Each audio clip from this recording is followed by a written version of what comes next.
We're gonna just click OK. That'd be okay. We are now live. Okay. We'll see.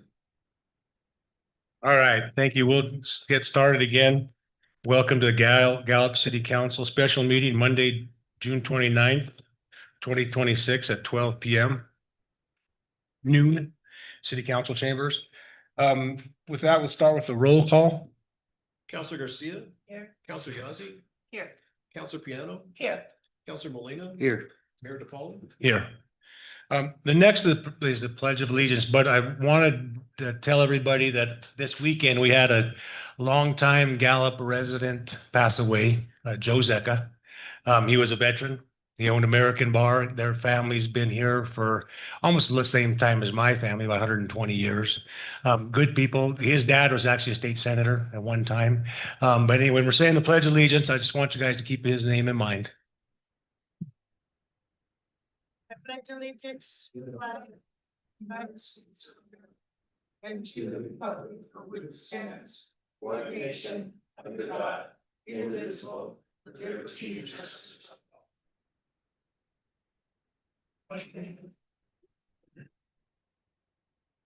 Okay, the first item is the discussion on action topics. It's going to be the permit application for the July 4th Stars and Stripes event, and Matt Robinson is our speaker. Good afternoon, Mayor and Council. Thank you for having me before you today. Yes, for your consideration is a permit to approve a road closure for our July 4th event. As a reminder to you all in the community, we have our July 4th event on Saturday. The public portion opens at noon. We're going to be starting with vendors, food trucks, the gourd dance, some activities, recreational kind of stuff, games, all that good stuff. Moving out through the day, we'll move into our concert series about 7, and then we'll have our drone show about 9:20 or so. And then throughout the day, we'll also be having a softball tournament. So that's kind of the event in a nutshell.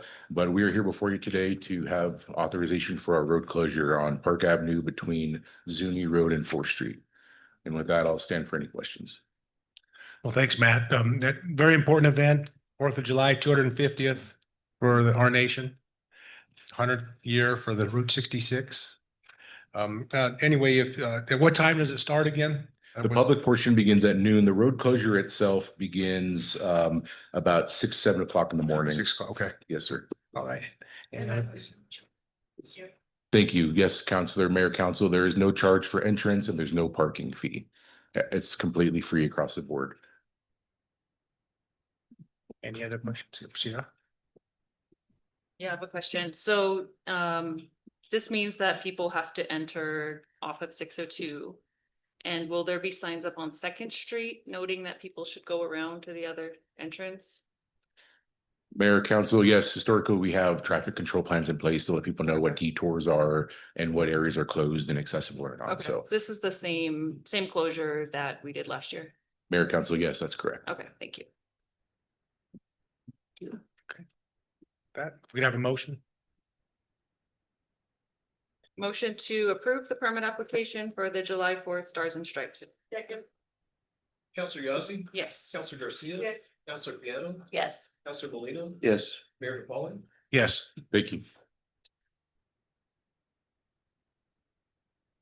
The next item is resolution R2026-24. It's the RRGS. It's the program amendments and interconnection agreement. And our speaker today is Chuck Norris. Thank you, Mayor and Council. So I'm just going to go ahead and go through a little bit of the history of how we came to this program and some of the changes. That way anybody who hasn't been here before is brought up to speed as to how this thing came into be. So before discussing the proposed amendments contained in resolution R 2026-24, I'd like to briefly go over this. The program was originally established in April of 2009 through resolution R 2009-7. At that time, the city created what was referred to as the Customer-Owned Renewable Resource Generating System Program, commonly known today as the RRGS program. The primary purpose of the resolution was established the requirements necessary for customers to safely interconnect renewable generating facilities into the city's electrical distribution system. The original program established a maximum generating capacity of 10 kilowatts, and while not explicitly stated, was largely intended for residential customers interested in offsetting a portion of their electrical consumption through renewable generation. In April of 2011, the city expanded the program through Resolution R 2011-18.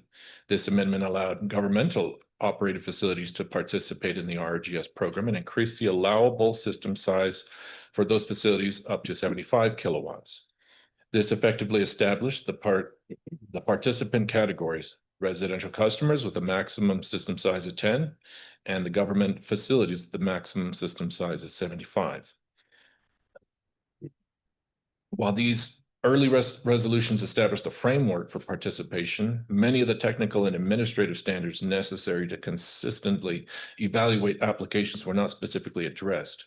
As a result, previous electrical directors developed internal practices and guidelines to administer the program as participation increased. For many years, participation in the RRGS program remained relatively small, with only a handful of customers entering the program annually between 2010 and 2018. Beginning around 2019, however, interest in the renewable generation increased significantly, and the city began receiving substantially more applications each year. In January of 22, the city adopted Resolution R 2022-3, representing the most significant expansion of the program since its creation. The resolution formally expanded eligibility beyond residential customers and governmental facilities to include commercial and for-profit businesses. As a result, the participant categories evolved into residential customers with the maximum size of 10 and non-residential customers with the maximum size of 75. Resolution R 2022-3 also formally established the renewable systems could be sized to offset up to 100% of the customer's historical electrical consumption. Prior to that time, previous electrical directors had generally administered the program using an 80% rule guideline, although that limitation had never been fully adopted by council. The resolution further clarified customer eligibility requirements related to delinquent accounts and, for the first time, established a formal methodology for calculating the avoided cost rate used to compensate customers for excess renewable energy delivered back to the city. So the question is, why is staff proposing these amendments? One of the primary goals of Resolution R 2026-24 is to consolidate the city's RRGS program requirements into a single governing document. Previous resolutions established and expanded the program over time. However, many of the standards used to administer the program existed only through administrative practice. This resolution formally incorporates those requirements into council policy while reserving Appendix A solely for the avoided cost calculation methodology. As participation in the RGS program has grown, the city has encountered operational, technical, and contractual issues that were not fully addressed under the existing framework. Resolution R 2026-24 and the amended Renewable Parallel Interconnection Agreement are intended to address those gaps by establishing clear participation requirements, system sizing standards, battery storage requirements, program capacity allocation, and administrative procedures necessary to ensure the long-term sustainability of the program while protecting the reliability and financial stability of the city's electrical utility. So that was kind of a long-winded rundown of the history, but what I want to do, I don't want to necessarily read it verbatim word for word of this resolution. So I'm just going to go into each section and I'll give you a reason why they were all included into this resolution. And if anyone wants to jump in, council, if you want to jump in at any point, go ahead and stop me and we can address questions as they come up. So starting right here on section 1, definitions. So section 1 adds definitions that were either absent or not clearly defined in the previous RRGS resolutions, including AC capacity, DC capacity, permission to operate, and the definition of residential customer and non-residential customers. So why was it necessary? One of the primary goals of the resolution is to consolidate the program requirements into a single governing document, as I stated before. Previous resolutions established and expanded the program over time, but many of the terms used to administer the program were never formally defined. These definitions create consistency for both the customer and staff and establish the foundation for the sizing, participation, and administrative requirements contained later in this resolution. And if nobody has any questions, we'll move to section 2. About 10. Preparing myself for the mental enclosures.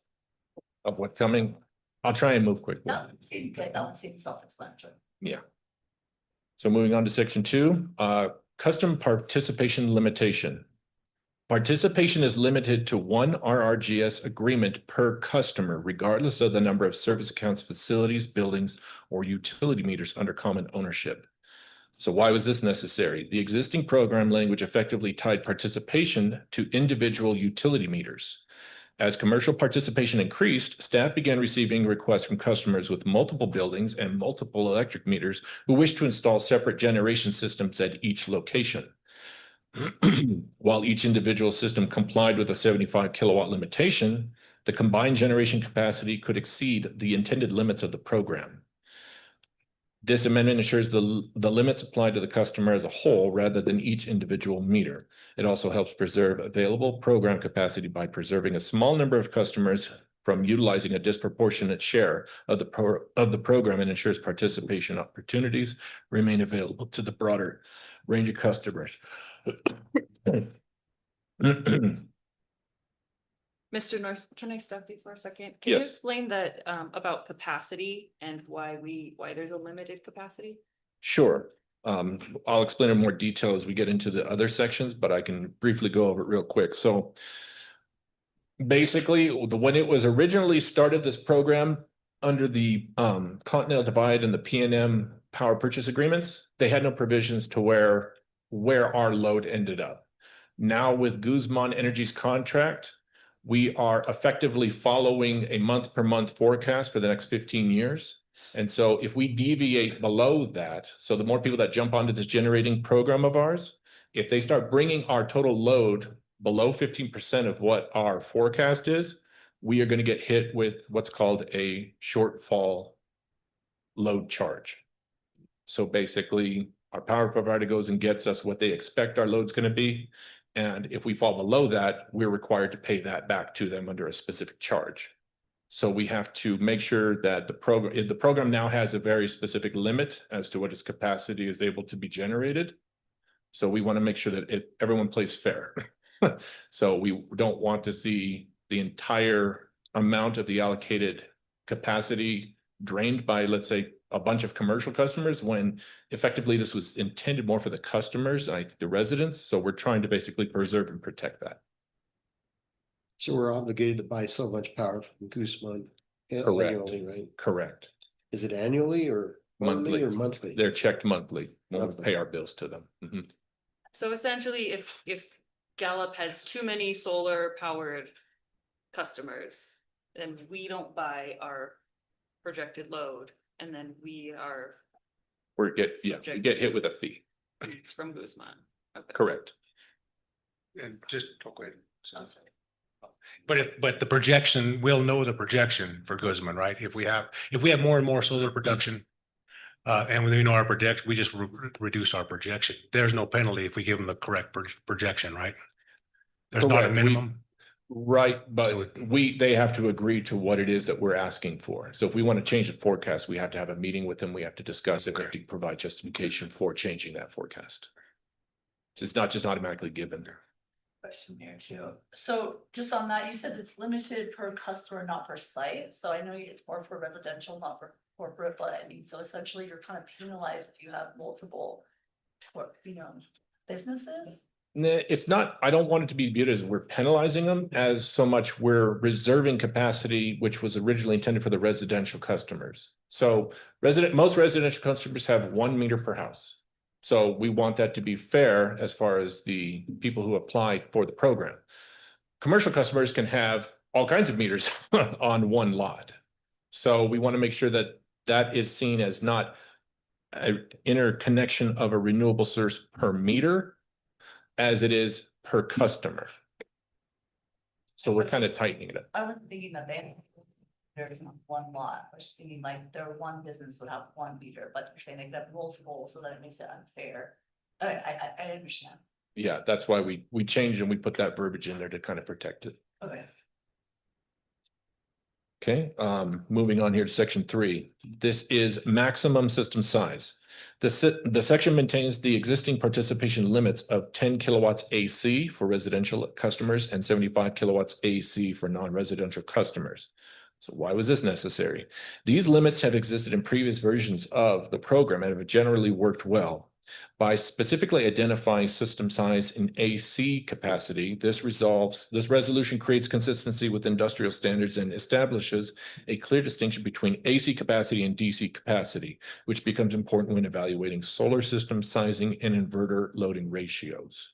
So there's a reason why we're calling out specifically kilowatts AC versus just kilowatts DC. In the previous resolutions, they just said kilowatts. And so that made it kind of complicated, and we needed to clean up that distinction. Section 4, large. Can I ask a question? Yes. Do we have many customers who seem to be needing more than that? I just have no idea if this is a reasonable limit. Like, are people going above that and needing more, or is this like nobody ever reaches 10 kilowatts for a resident? We have a few residents that go over that, but we want to put the hard ceiling at 10. Most of the customers usually see anywhere from 2 to 5 kilowatts. That's Okay. usually the normal. 10 is exceptionally high. So we have not seen too many customers ask to breach that. And we don't want to anyways, because now they're drifting outside of what the normal residents would Okay, be. yeah, understood. And as far as the 75 goes for the commercial, we have not seen anybody breach that. That's a very large system. Okay. Moving on to section 4, large customer self-generation. Customers seeking renewable generation systems larger than the RGS program limits may still pursue those projects. However, they will be reviewed separately outside of the RGS program and may require additional engineering studies, operational reviews, and contractual requirements. Again, why is this section necessary? The RGS program is created to support customer-owned renewable generation within defined limits. As renewable technology has become more common, staff has reviewed inquiries regarding systems that exceed the program limitations. This section establishes a pathway for those larger projects while ensuring they receive the additional review necessary to protect our electrical system. So this primarily targets the new annexed area, the Carbon Coal Road. Almost every single one of the applicants that we've seen that's wanted to develop in that area is wanting to see upwards of very large solar capacity. If we were to include them into this, because before there's no verbiage saying they couldn't, they would deplete the entire amount. So we want to make it very understood that this is for these customers, and anyone who breaches that, who wants 100 kilowatts or something, that's going to be handled separately and through another process. Sorry, can you get this projected up for the audience? You have a PDF of it? That's what we're trying to do, I guess. Just thought it might be helpful for people to have it on the screens. They can also download it on the city website. It was uploaded as an attachment if somebody wanted to. We can keep talking. We just want to get the resolution. How we need the rest of the stuff, Just, yeah. the proposed resolution. Council like me to continue? Yes, Okay. continue with the load-based system sizing. Got it. Section 5, load-based system sizing. Renewable systems will be sized to offset no more than 80% of the customer's historical electrical consumption based on the most recent 12 months of actual usage. Future or anticipated loads may not be used to justify a larger system size. Customers may request expansion after 1 year if increased consumption can be demonstrated. So why was this necessary? This section addresses several issues staff has encountered while administering the program. First, customers have requested systems significantly larger than their actual historical electrical needs, resulting in excess generation and accumulated credits that the city was required to pay back. Second, the previous resolutions did not formally establish the percentage of customers' electrical consumption that could be offset by renewable generation. While prior administrations generally utilized an 80% guideline, that standard was never formally adopted. Third, staff has received requests for systems sized to future expansion plans that ultimately never occurred, resulting in oversizing systems being installed. The purpose of the section is to ensure systems are sized based on actual demonstrated usage and to reinforce that the RRGS program is created to offset a portion of the customer's electrical consumption rather than function as a revenue generating program. Section 6, solar array sizing requirements. The resolution establishes a maximum inverter loading ratio, ILR, of 1.3 and formally defines how DC capacity and AC capacity will be evaluated. This is commonly referred to as an array oversizing. Why is this necessary? Solar panels produce DC power while homes and businesses utilize AC power. Because of normal conversion losses, it is common industry practice to install more DC solar capacity than AC inverter capacity. This section formally adopts industry standard sizing practices and provides clear guidelines to contractors while preventing excessive overbuilding of generating facilities. Going on to section 7, battery energy storage systems. This section establishes requirements governing battery storage systems connected to RGS installations, including installation, inspection, operation, and charging requirements. Why is it necessary? Previous RRG resolutions and interconnection agreements contain no guidance regarding battery storage systems. As battery technology has become more common, staff needed clear standards for reviewing, approving, and operating these systems. This section establishes those requirements while ensuring exported energy remains tied to renewable generation and not utility supplied power. And that was very critical that we put that in place. And moving on down here to section 8, and this, Chuck, could I ask Yes. a question on that? So the installation of these units I know you said that in here something, are they governed under CID? yes, they will be inspected under the CID. Okay, so the CID looks at them and then, so they're the ones determining the batteries, this particular item, or does the city do that? The city, that's part of the engineering process to make sure that that interconnection of the battery storage is tied directly to the customer's generation. So we make sure that the programming inside of those new batteries monitors that. Because otherwise what will happen that we're ultimately trying to avoid is we don't want customers tying it into our system with the battery charger and then them or the customers to be charging their batteries off of our city power and then turning around and claiming it as theirs. So that's what we're That's checking for in the engineering portion. So I know that no one from the Gallup Solar's that got a lot of this stuff lined out for people, but so if I want to put solar in my house, we'll go through the arrangements, go through all the regulations, CID, then we get our electrical inspector. Mhm. And that's done first, and then or is the engineering done first on the solar? So what it does is typically a customer will come to us and say, we're interested. And that's what that interconnection agreement is. That's the starting phase. It's you guys first then. Right. So we determine what it is that you want. We check to make sure that it's in compliance with what our resolution states. And then the next step after we've gotten that approved and signed, we say, okay, you're building X size system for your meter and everyone's happy with that. Then it goes off and we say, okay, you're clear to go build. So they go off and they build their system, they get it inspected by the state, and then they return to us and say, okay, it's all done. We're ready for the next steps. And then we will send our staff out there to go over some last minute changes, make sure that we make sure that nothing changed between the installation from the planning section. Once that's done, then we go ahead and we issue a PTO, which is a permission to operate. We change their meter mapping systems in the TUNET, and then they're on their way. So that's kind of a eagle's eye view of the process. And the new TUNET meters read current going both ways, right? That's correct. Yeah, Yeah. they get their credit. Okay. And that simplifies the process because in the past, we had 2 meters that we had to have on the house. We had one for solar production and then have the regular one. And then we had to do a lot of internal calculations to come up with the net. So now with our new AMI meters, it's one click of the button and it will track all of that bi-directional data for us. Great. Thank you. Okay, moving on to section 8, program capacity allocations. The resolution establishes separate participation limits of 4.77 megawatts AC for residential customers and 10.23 megawatts AC for non-residential customers. So effectively going back to what we were discussing, Councillor, 15 megawatts is what we're basically carving out as per the allocation of what we can provide to the customers for this RRGS program without being hit with that shortfall charge. So we broke it up into those segments. Why was this necessary? When the RGS program was originally created, the city did not have the same power supply requirements that exist today. Under our current power contract, it is important that we maintain accurate forecasts of how much electricity our customers will use. If too much load is removed from the system through renewable generation, it can create financial consequences for the city. These participation limits provide a way to manage future program growth while still allowing new customers to participate.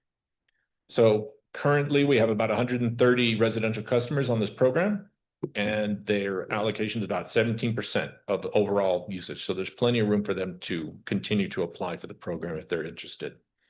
And for the non-residential customers, we have about 6, and they've used about 18% of their portion of this. And you're talking about the 15 megawatt Yes, percentage of the 15 megawatt? correct.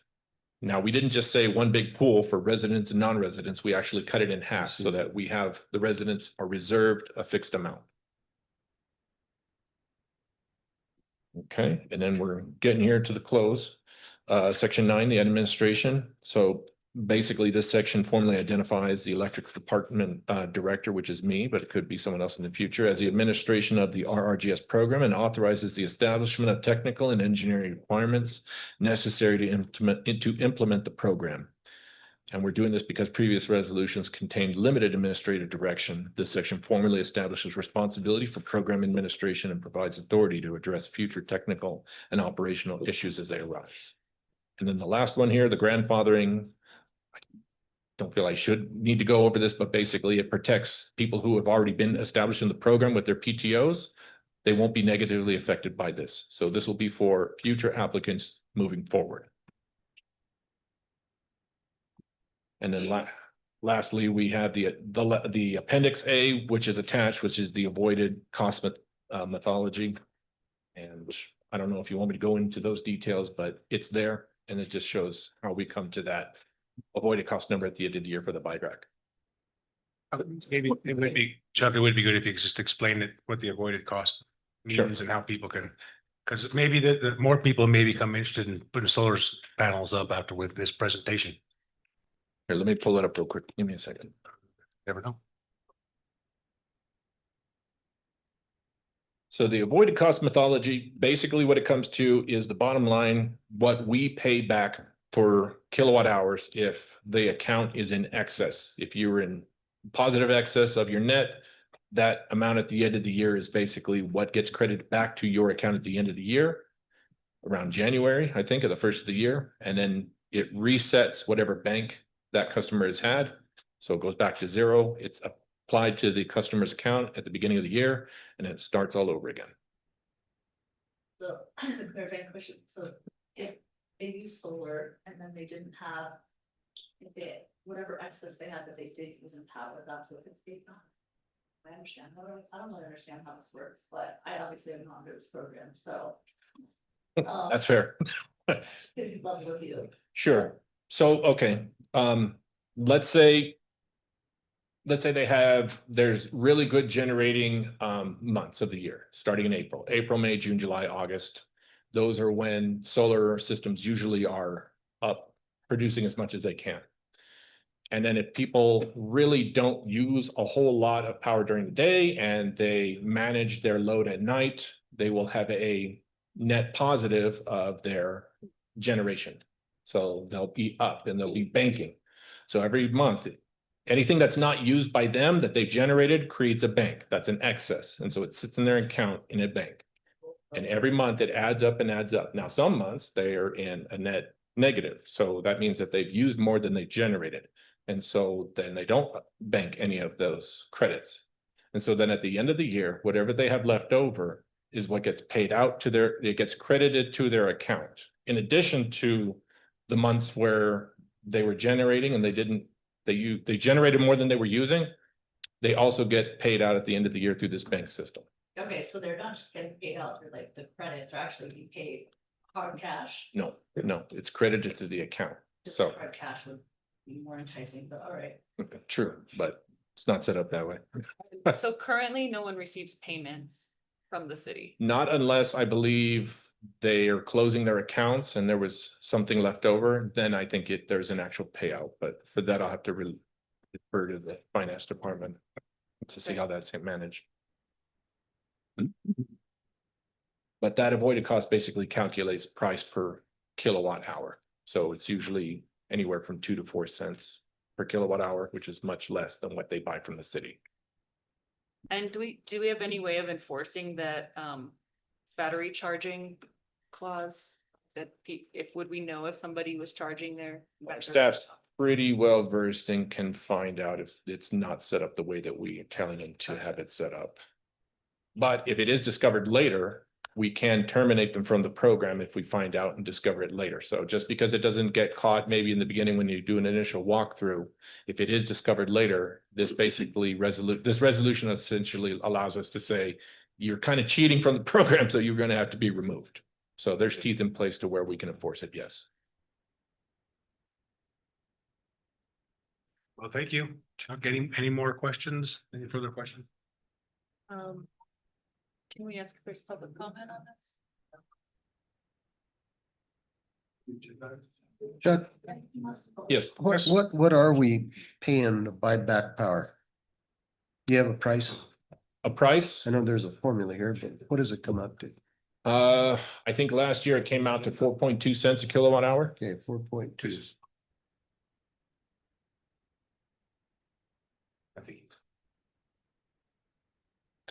That's our price. Is that the same price? Is it kind of similar in different areas? Yeah, we've done a comparison and it usually doesn't get too high. That's about the range that we find it in other places. This is what it costs us in energy only. And now it's not to say what it costs us to pay for our operations and our maintenance and our personnel. That's why our energy price is closer to 15 cents a kilowatt hour. So this is the actual energy portion of that rate. So we're only paying back the energy portion for the buyback credits. Very good. You also mentioned CID is responsible for the batteries. But The whole installation. they gotta be responsible for everything from the meter on. That's Including the correct. solar panels? Correct. We do not have people that are allowed to do that inspection. And that's the physical construction of it. That's why it goes to CID. But we will come on the engineering side and look on the software of some of these large batteries that people put on there. And we will ask to see what the software and the programming capabilities are to make sure that it's only being charged by their solar program, by their solar systems. The CID is responsible for the installation of panels, Yes. the. Well, the contractor's valve, the gas responsible. guy, Yeah, The switch. yes. Well, we switches. check to make sure that switch is there. Okay, Yeah, we do have a checklist that we go down for these installations. the CID is responsible for it. They make sure that The everything's inspection of it. correctly installed. Yes, Okay, But it has to be installed by a licensed contractor. right. yes. The contractors will have to do the CID installation, inspector. but that's a part of the process. They understand that they have to go and reach out to the state for inspection. For that, I stand for any other questions. Any other comment or questions from the audience, public, online? Well, that's most of our people online. Any other comments? If not, we'll go with the motion. Is Gallup Solar in the room? I don't see any of it. Okay. I think they're pretty happy with this. Thinking that maybe we could get Straight to invite them. But I didn't hear anything back. any insights on how this might impact from their perspective. From what I understand, what we really need is a little bit more user-friendly information on our website. So maybe we can work on that as well, especially with the update. Every website. Yeah. We've actually had to go onto the website and put some makeshift working parameters in place to give to the contractors. So all this is really doing, because people who have been doing the installation of their systems, they've already been operating under this. This is just simply codifying what's already been put out there for them to understand. Okay. Okay, if we have a motion to, I make a motion to approve the resolution number R2026-24, RRGS program amendments and interconnection agreement. Second, Counselor Milan, Yes. Counselor Piano, yes. Counselor Garcia, Yes. Counselor Yazzie, Yes. Mayor DePauli. yes, Thank you. Thank you, Chuck. Thank you, Chuck. Our next item is topic number 3. It is the approval of resolution R 2026 annual New Mexico Infrastructure Capital Improvement Plan Senior Center. And our speaker, is Steve Worrell. Good afternoon, Mr. Mayor, Council.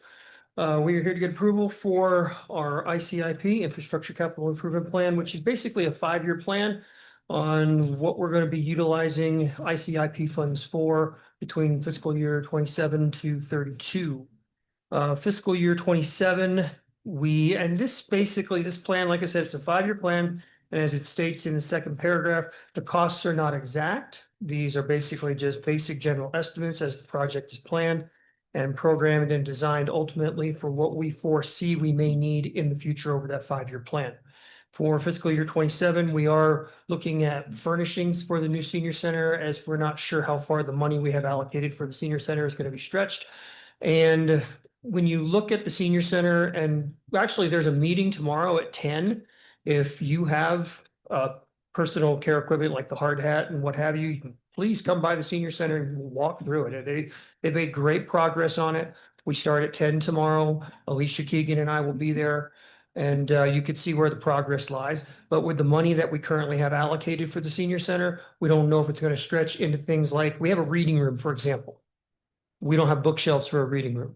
We don't have places for them, nice places for our seniors to sit for the reading room. We have some furniture currently at the senior center, but it's aged. I'll just say that. Okay. And it'd be nice if we can fill that center with things that are appropriate for a new center. We're fine with the tables and chairs, taking those over there, but other elements like in the lobby, seating in the lobby, certain furnishings for the arts and crafts room. As you're already aware, I put in for a grant for exercise equipment, which we're hoping to get. Haven't heard anything back on that yet. But basically the first fiscal year is for hoping for furnishings for the senior center. Fiscal years 28, 29, and 30 are basically to replace vehicles. A food truck, when we deliver the Meals on Wheels type of things, those meal trucks cost in excess of $120,000 because it has to have the heating element and a cooling element in the back, and they're already at 10 years old. And so we think we can get 1 to 2 more years out of them, but they are having to go to fleet often for repairs, particularly on the cooling units and that type of thing. So we're looking at doing those in years 28 and 29. And then our basic unit that we use to transport seniors if they need appointments and things like that, that is a 2014 vehicle. And by 2029, 2030, it's time to replace that. So that's basically what's in our ICIP plan. Yes, Mr. Molina, Councilman Molina. I'm sorry to interrupt you, but is Frank on board? Yeah, Frank's on. There, sir. Yeah, I was just hearing about the vehicles here. I got something in the back of my mind that we approved a new vehicle, a new food truck for the senior citizens last year, the year before. That was a van. That's 569 that we did get a new van to replace one of the buses. And we Right. did receive that back in It February. wasn't a food truck then. Not to my knowledge, we didn't get a food truck.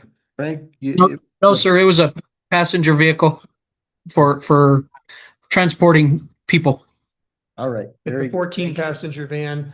It was put in last year by the previous director, and Miss Carrie and I went and picked it up back in January. good. And we are utilizing that weekly, all the time. Yes.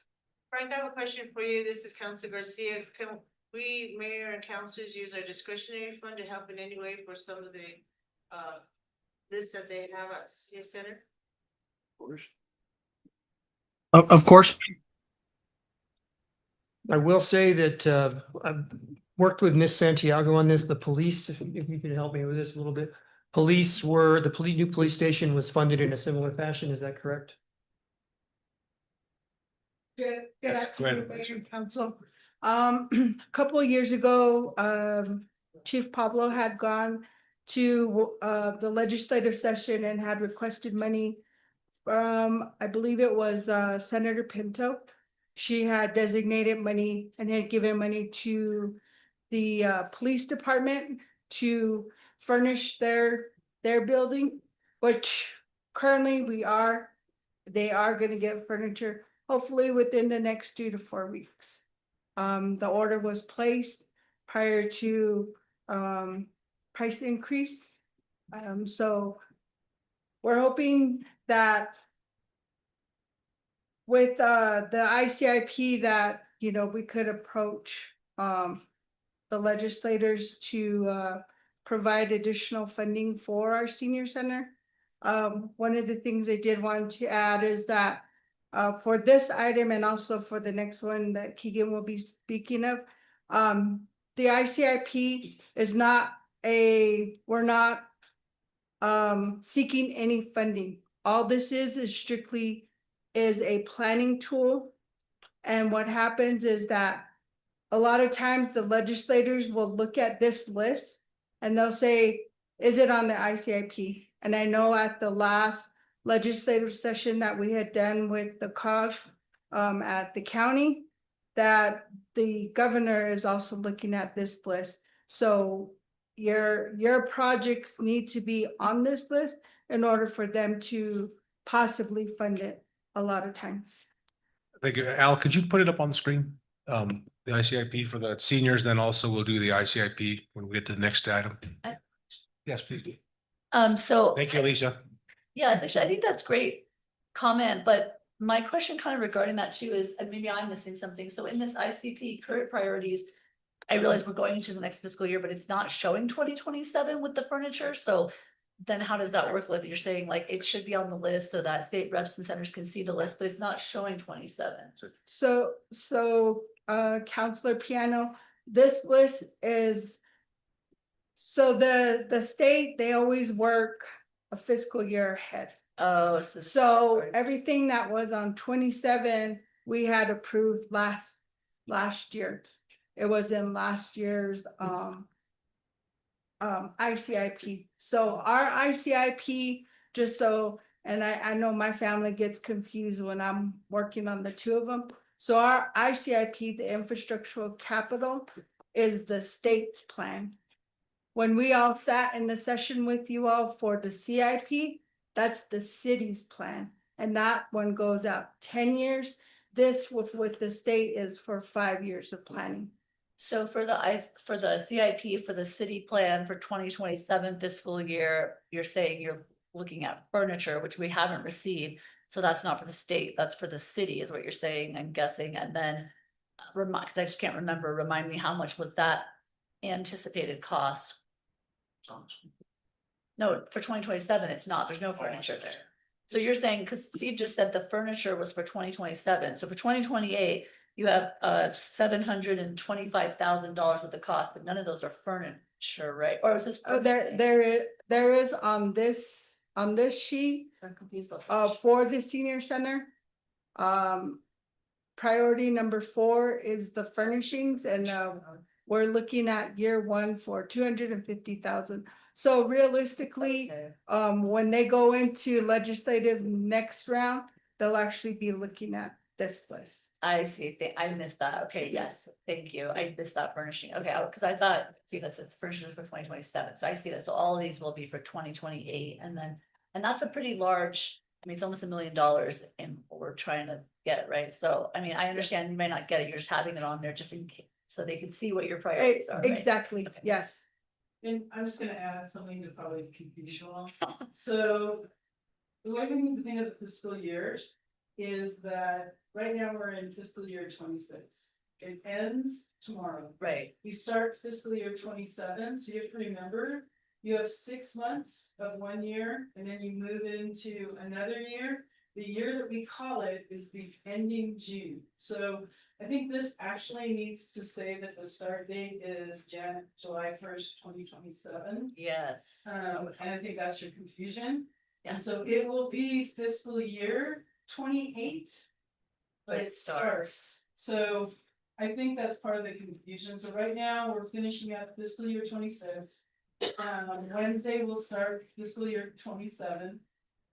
We go to legislature in January, we'll still be in fiscal year 27. They're gonna be looking at the budget that will start July 1st, 2027, but it will be fiscal year 28, so I think that's.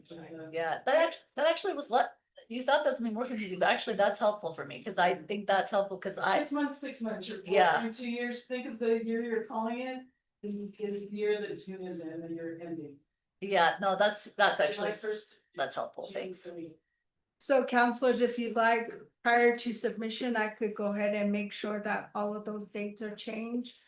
Especially in, on the project start dates and just changing those to July 1st of that year. That way it's not, so I could go in and change the start date to July 1st, 27.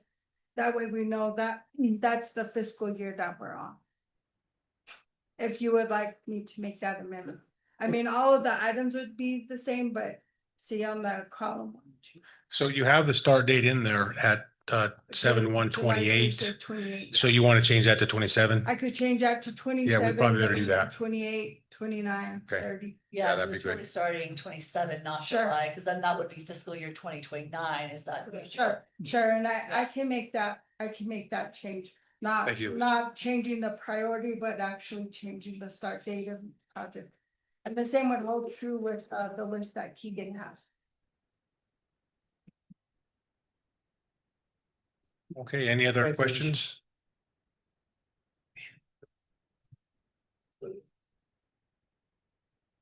Okay, we have a motion. I'd like to make a motion for the approval of the resolution R 2026-26. Annual New Mexico Infrastructure Capital Improvement Plan for the senior center. Counselor Molina, Yes. Counselor Garcia. Yes. Counselor Piano, Yes, Counselor Yazzie, Yes. Mayor DePaul. Yes. Thank you, Mr. Mayor. Thank you, council. Yeah. Our next item is going to be a continuation of the infrastructure capital improvements plan, but this is going to be for the rest of the city. And our presenter is going to be Keegan McKenzie Chavez. Good afternoon, Mayor and Council. So you've already kind of been led into this. So let me just reiterate what Alicia Santiago said. So this is a planning tool, and I'll give you an example.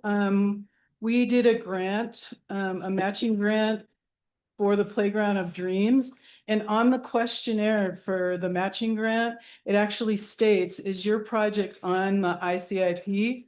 And then it asks you, what's the priority list? So this, to Alicia's point, this is a planning tool. Other grants may require that your project be on that list to secure that funding, or at least apply for that funding. So that's the importance of this list. So now I'll just kind of start approval. I'm seeking approval of resolution number R 2026-25, annual New Mexico Infrastructure Capital Improvement Plan. So the State Department of Finance and Administration, the DFA, requires local governments to systematically develop and annually submit a 5-year infrastructure capital improvement plan, an ICIP. And the goal is to refine development needs and identify funding sources. The ICIP is then used by all state agencies involved in funding local government projects as a way to analyze the proposed capital outlay bills during the state legislative sessions. For your consideration, the attachment provides a complete listing of all proposed ICIP projects, and there's a total of 46, and these scan all the different departments. Projects are the community improvement plan projects for the next 5 years as presented and were approved by the city council during 2026-2027 budget process. All project estimates are conceptual in nature, within 25% to 75% of completed project costs, and are not exact. So a lot of things factor into that. So we're trying to keep them, just due to inflation and supply chain issues, do fairly accurate estimates. Project cost estimates are repeatedly refined as each project is planned, programmed, designed, and ultimately constructed. Projects are not listed in any priority or order other than planned years. So, Alicia, is that right? They're not a priority listing here? Or is it the sheet here? The priority listing, yeah, they are all listed. as Okay, so priority. scratch that last sentence.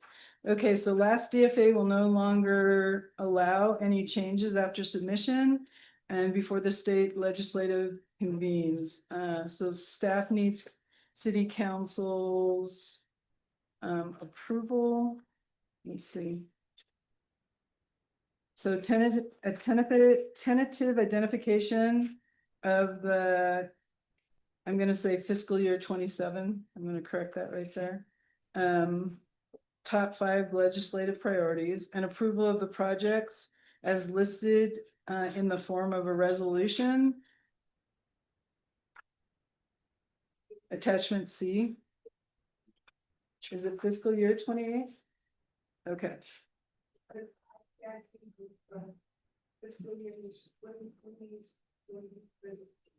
Okay. Okay. Yeah, can you repeat what you said? Because. Okay, so it's right. So it is fiscal year 2028 because it starts July 27, but it ends June 28. So I got it. Yeah, so the fiscal year for the ICIP senior and hours goes from FY 28 to FY 2032.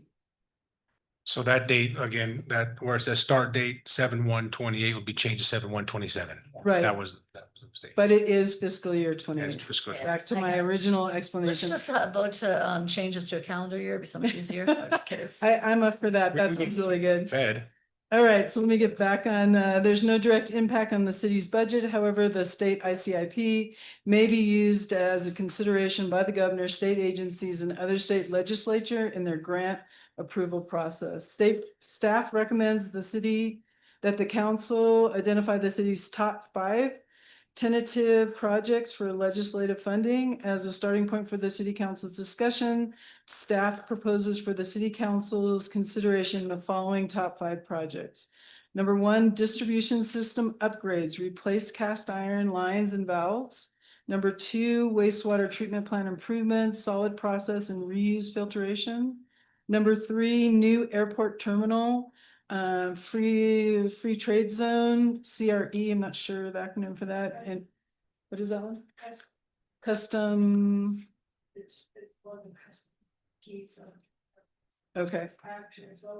Yeah, I don't know. And then warehouse, and then number 4, new regional library construction, and number 5, new regional animal shelter. So the fiscal impact is none because we're using this as a programming list to seek funding. Staff recommends approval of the ICIP project listing and priorities and approval of resolution number R 2026-25. Keegan, thank you so much. And just to go on, because seems to be some confusion on the rankings. The top 5 are the top 5, but they're funded differently. If it's the water distribution system, it's going to be funded through like the Water Trust Board or through the Environment Department. Same way with the wastewater plant. So these, although the top 5 are listed as top 5, the funding, there's not going to be any competition between the library versus the item above it, which is the airport, which is strictly from the federal administration. Excuse me, New Mexico Department of Transportation, the aviation section.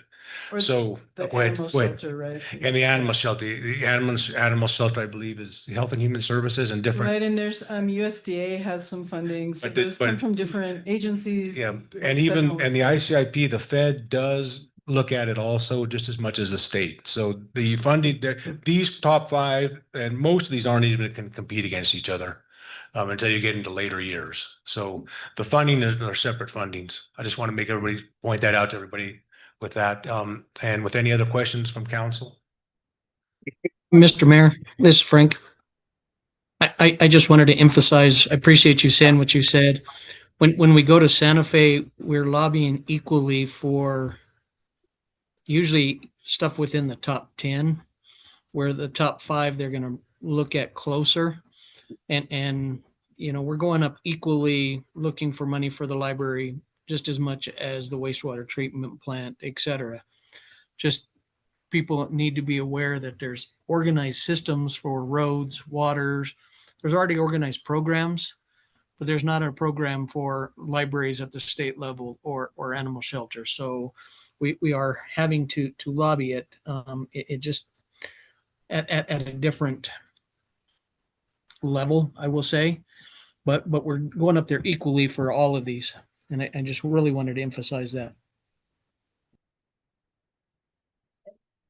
There's public comment. I want to make sure we got public comment. I just have a quick clarifying question too. You know, one of the things that state reps and senators have told us, I can't speak for like our federal congressmen necessarily or women, but that they really like projects that they could finish, right? And so a lot of these are like ongoing. And so I guess I'm just gonna ask out loud, how does that affect? You know, we're coming to them for projects. Do they see, oh, wow, how they look at it like, Ron, are you okay there too? Like, oh my gosh, somebody get water. About it. Okay. Like, how does that affect how we ask? Because if we're asking, they say, oh, well, good, you're getting this extra funding from another source. That means like we can complete. I think they like to like complete projects, right? They don't want to start projects that can't be completed. And so I think in some sense that does put the library at a disadvantage because there aren't really other funding sources that we're getting. And so I think the way we approach things is really important, because if we can say, hey, we're getting this grant, we're getting this federal funding for wastewater treatment, and if you give us X amount, now it finishes out the project. That's gonna be much more appealing to them because it finishes out the project. I've heard many times from reps and senators, we want to finish out projects, we don't want ongoing projects. So I'm just kind of making a comment about how we approach our funding sources and how we look at things. But I can say that Alicia and I have had conversations and with the different department heads that we really need to make sure when they're considering a project, first step, get it designed. And so that what we're hearing is that the legislators want to have shovel-ready projects. So it means it needs to have the design phase like together, and then we can go for the construction dollars. So we've kind of had a plan of attack that we need to get projects designed and then be able to seek out the funding for construction and really make that clear that we're not just throwing the project, it's construction money we can't apply because we never had it designed. So internally, we're really kind of pressing that point, like, let's get this project designed and ready to then get the construction dollars. Counselors, and then if you'll go back and you kind of look at your CIP when we kind of sat down together, a lot of the projects that we had put on there were for design for that specific reason. We're trying to make sure that we get these projects designed so that then we're able, and that puts us in a better position when we're seeking money for construction of projects. And so, you know, it's really important that not only do we have a design, but we also need to make sure that we have a site where we want to put that particular, if we're building a new building, we need to know where's that building going. Because that's a lot of what ends up happening. So we just need to make sure that we have all of those pieces in place prior to seeking out construction. Again, as far as annual or like, for instance, the police vehicle procurement, since I took on the ICIP after Stan retired and I worked on it with CB, that police vehicles procurement, that's been on there annually every year, but that's just something that the state wants, so that if police need new vehicles, you know, that comes out of a law enforcement pot of money, but therefore that does stay on there annually. Things like our water distribution, you know, we do have a lot of cast iron lines, and so we do need those to be replaced. Unfortunately, we can't do it all in one shot. So, you know, we've got a plan. Again, you know, planning it out helps us a lot as well. Thank you. Any other questions from council? Yeah, I have a couple. So, sorry, no, not for Tammy, sorry, just a minute, if I may. I understand that we are supposed to have a public input meeting on the ICIP before it comes to council. And from what I'm aware, you all did hold one last Tuesday when we were all out at the county crawl, or two that night, that one night that we were all at the county crawl. However, I received the public notices and I don't believe there was public notice communicated out from the city for that meeting. And so that's a concern to me about how much public input we were actually able to get on this. And we only had 2 citizens on that. I think Alicia did the public notice, but I think next year going forward, we can do things a little bit. From what I'm aware, there Earlier was only a than later. post put out on the city's Facebook page, which is not a really. And you are correct, Counselor. Being as we don't have a daily newspaper anymore. Previously, when I had submitted a public notice, it was through the Independent, it was through the Gallup Sun. Unfortunately, I didn't get to the Sun. So I was just only our Facebook page.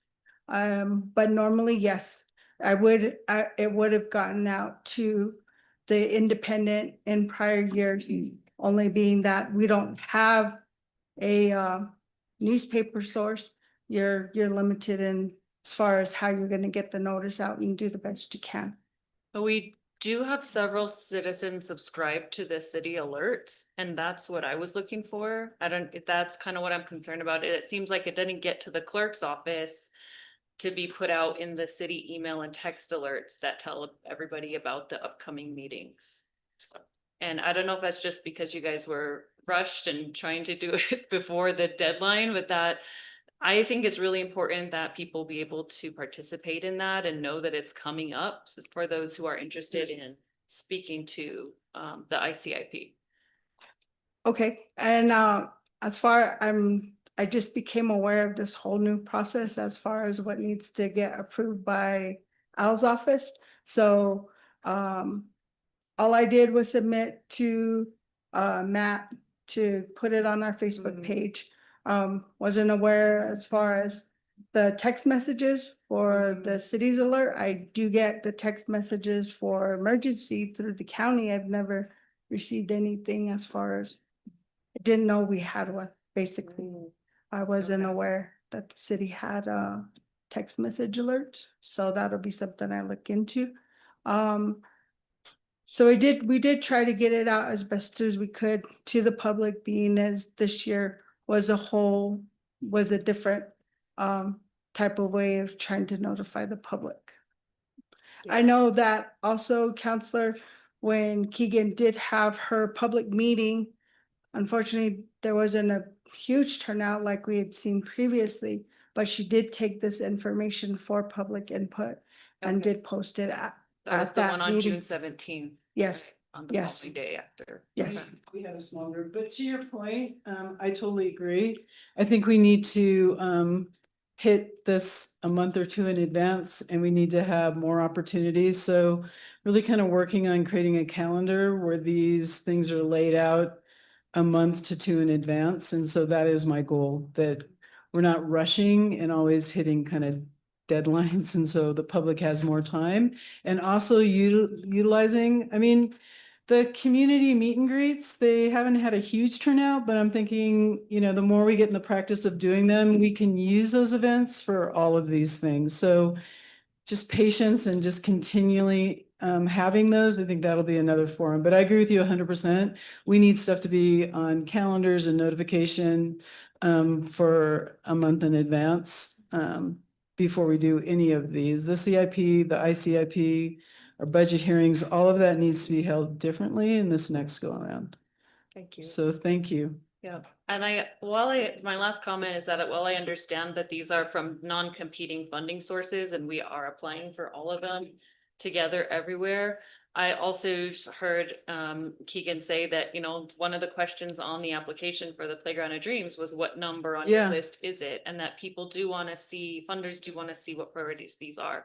And so given that the airport does fall under a more specialized funding stream, with most of that coming from the state aviation department, perhaps we could consider moving that down to number 5. I think that's what the discussion is, that we can prioritize those. Depending on what you all I decide. just wanna say when I have neighborhood meetings and if it's time for the ICIP, whatever, they would come to our neighborhood meetings and I would let the neighbors at that time know about those meetings also, so we can have a community meetings and also let our public, our constituents know. I think that would be great. And if, I'm not sure where you all, it's kind of a sidebar, where you list where you're having your town hall meetings, but that'd be great for me to have that also, to know when you're having your events, and so we can start to just give more information instead of less. Mayor and council, on the airport, especially the foreign trade zone, it's the only economic development we have in the top 10.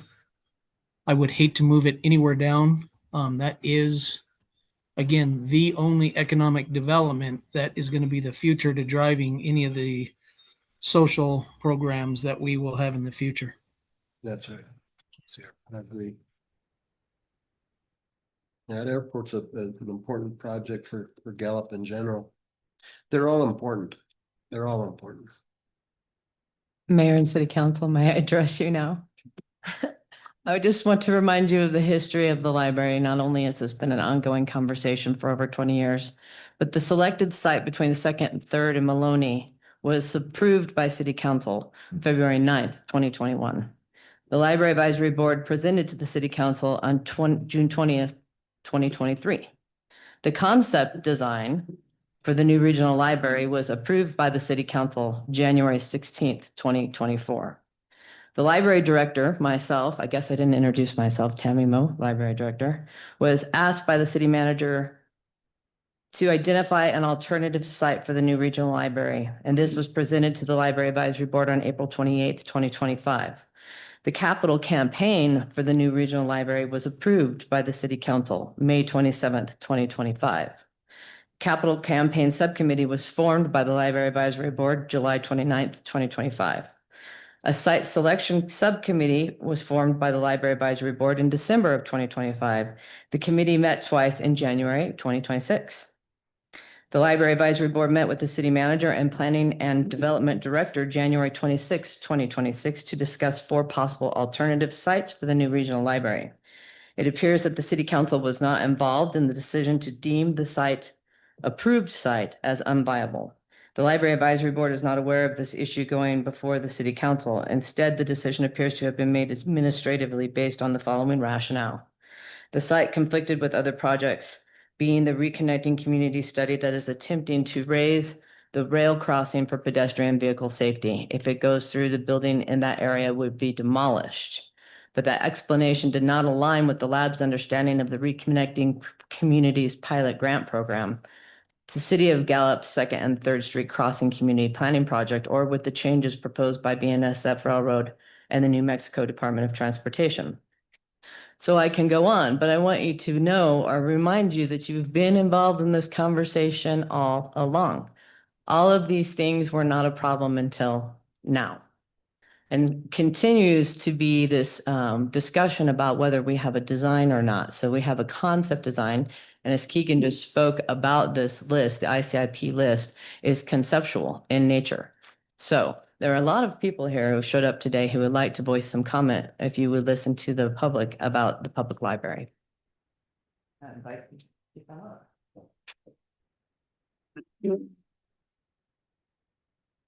Good afternoon, Mayor and councilors. I'm Janet Lee Tempest. I'm a former chair of the Library Advisory Board and now a director of the Friends of the Octavia Falin Public Library. I had a whole thing written out for me to say, but I'm going to just give you extended history beyond what Tammy gave you. I'm here to ask you to move the new regional library into the city's top 3 priorities in the ICIP. And I understand the funding comes from different sources, but this is not my first time in this room. I stepped before a different mayor and a different council 6 to 7 years ago to make the same request. Our library is 75 years old. It was built in 1951. It outgrew the facility and it was expanded in 1977. Over 20 years ago, a temporary children's library was moved to its current location. It's been temporary for more than 20 years now. So the demand for library services keeps growing. We have more than 42,000 registered users, more than twice Gallup's population. And last year, the library welcomed over 125,000 visits and offered more than 800 programs. This is up from 500 programs a year from a few years ago. The truth is, our buildings just can't keep up anymore. And the council has known about this for at least 6 or 7 years, even more. So the services are spread across multiple locations. There's not enough room for growing collections or programs, and we don't have the technology, study space, or flexible community space that a modern library should provide. So this project isn't about a new building. It's about investing in education, opportunity, and quality of life in Gallup so that future generations can have opportunities here. The people of Gallup and McKinley County have been waiting years for this. The library has been in the top 10 or top 5 for, I know, at least 7 years. But it keeps getting pushed back. Other programs leapfrog over us. It is time to build this library. And we have support. We have a capital campaign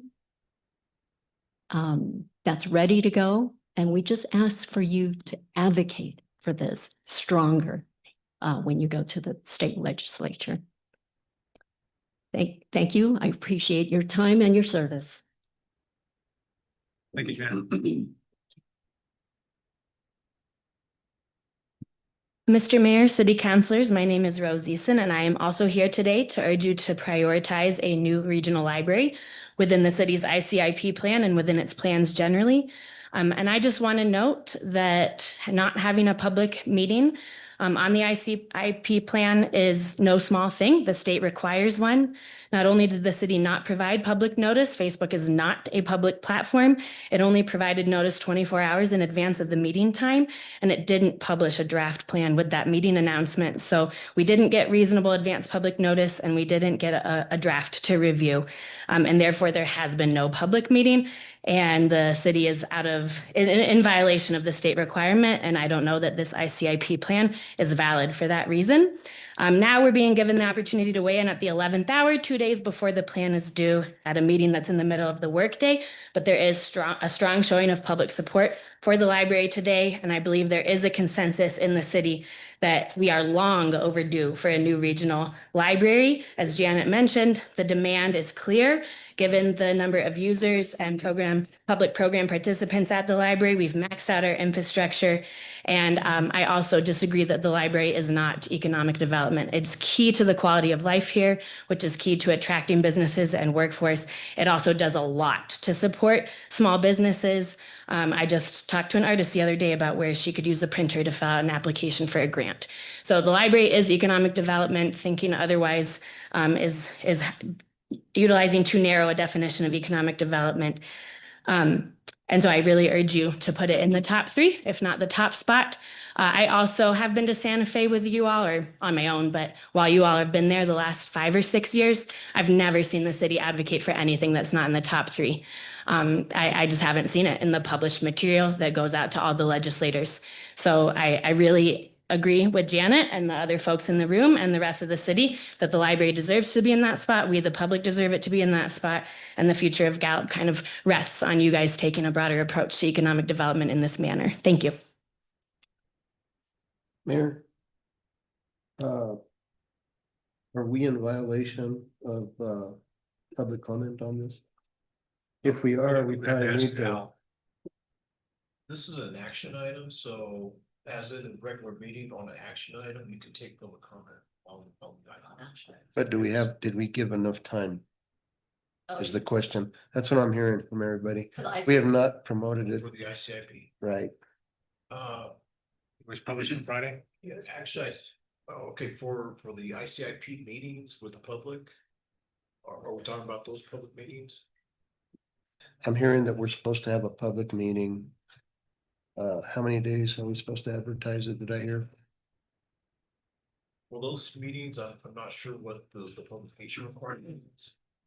But, I could sit down with Alicia, we can discuss that, but usually anytime that you have a public hearing, you gotta put the public notice out. Right, I don't know if that was done or not. okay. I'm wondering if we should take this off the agenda completely. Till, I can't hear you. We cannot wait and have. It's the microphone.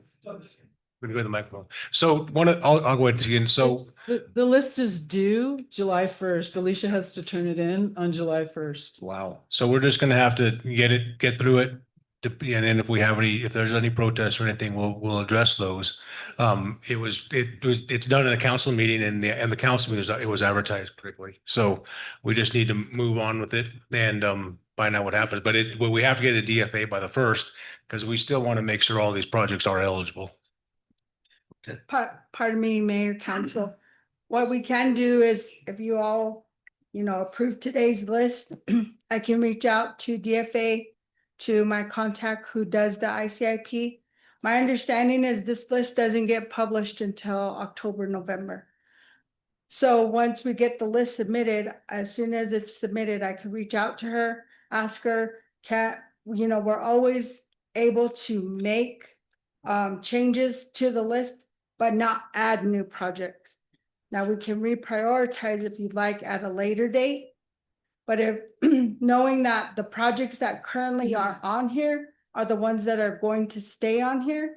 And if the public would like, and those who are here regarding the library, we can go through further discussion with you all as far as reprioritizing the list, but that's about it. That's all, that's all I can say as far as the publication. The list would have to stay the same.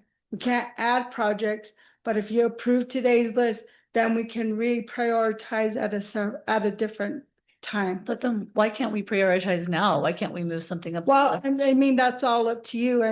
I'm just saying If we based want on if you all So let want me- to. Let me make sure everybody understands. The question was not a prioritizing the list. It was, are we in compliance? Did we advertise correctly for the DFA, for the ICIP? We're not too worried about the prioritizing the projects. Are we in compliance with the advertising at the previous date? So that if we didn't do it, we didn't do it. We're just gonna take the hit. I mean, we're not talking about prioritizing. We're talking, Ron's question was, are we by any chance in violation from Rose's comment? In all of the trainings that I have attended, there is no it doesn't state I have to have so many days to advertise. And the last meeting I went to and the last training that they have, as far as I know, and I've attended all of the trainings, all of these last 5-6 years, I have never heard of them saying that you have to advertise so many days prior to your public meeting. And right now we're advertised 3 or 4 days or 3 days for this public meeting and we're going to approve it. So I think, we'll just stay with that. Ron, if that's okay. So Sarah, did you have anything else? My comment is more, and it's not going to do anything at this point, but my comment is this is not the first time, not the second time, not the 10th time where we've received items as a council the day before it's due. I literally I don't know what to do to change that. And I understand the city's busy and we're all busy, but I mean, this isn't to blame the speakers. This isn't to blame any one person. That's not what this is. But it hasn't always been ICIP. It's been numerous items that have come to us where we said, well, let's table this because we think this went wrong, and said, oh, well, you can't because it's literally due tomorrow. Well, you can't, it's literally due in 2 days. Well, I personally don't like my hands being tied like that. I think it puts the council in a really tough space and it makes us feel like we have to approve things no matter what. And that's really difficult. You want the city's involvement, you want the community's involvement, but then we get forced to vote for things because it's due tomorrow. I'm just gonna state, I don't love that. Actually, I don't like it at all.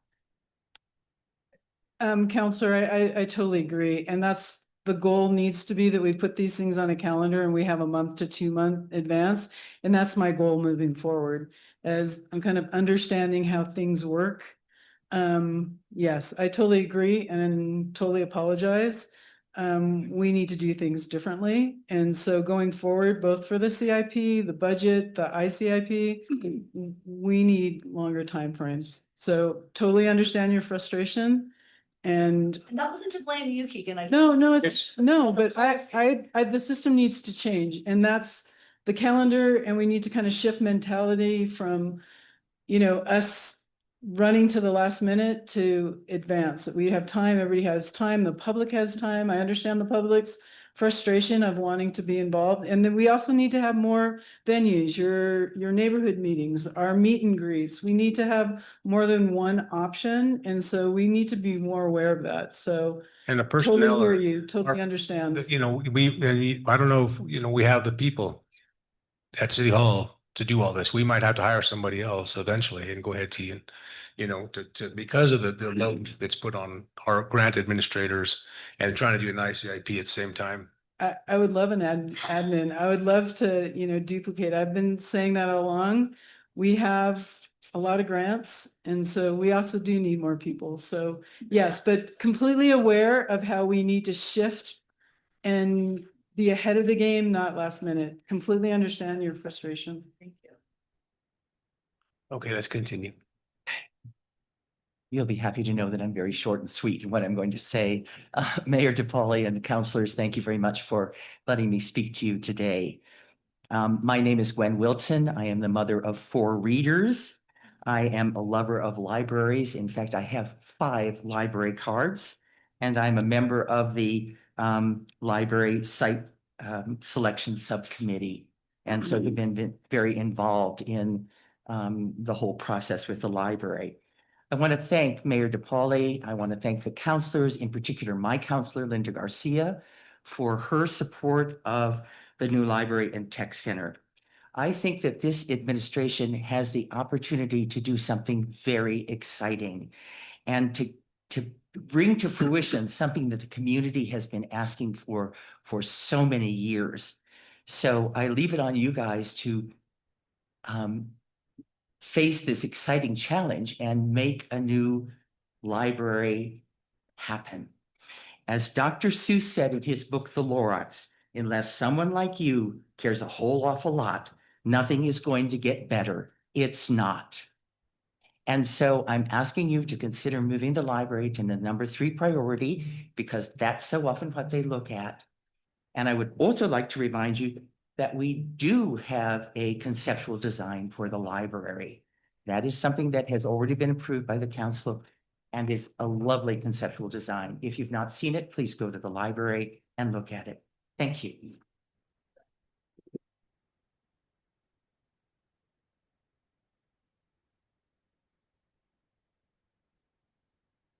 Hello, Mayor, councilors. I hadn't really been prepared to speak here today, but did have the opportunity.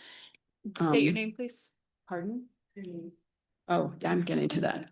Christina Feiflis Eason. And so having listened to the conversation, I think I'm just going to do some bullet points. One, I am an attorney. I am not the city's attorney. I think the mayor's correct. There's either a legal flaw in the process or there isn't.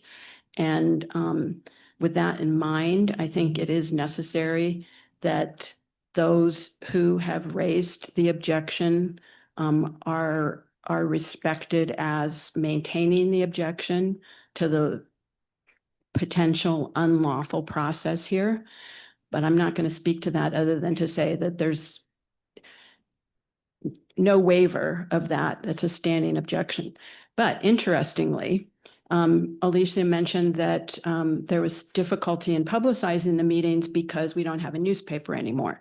So that brought to mind an anecdote. When I spoke to a librarian in Kyiv, Ukraine, she said the library in Kyiv has become the only place where accurate information can be found by the public. Of course, they go there for food and they go there for shelter, but they go there to get correct information. So that highlights, and the part of her presentation was how critical, especially when communities are in crisis or struggling with problems, libraries are to promoting accurate information.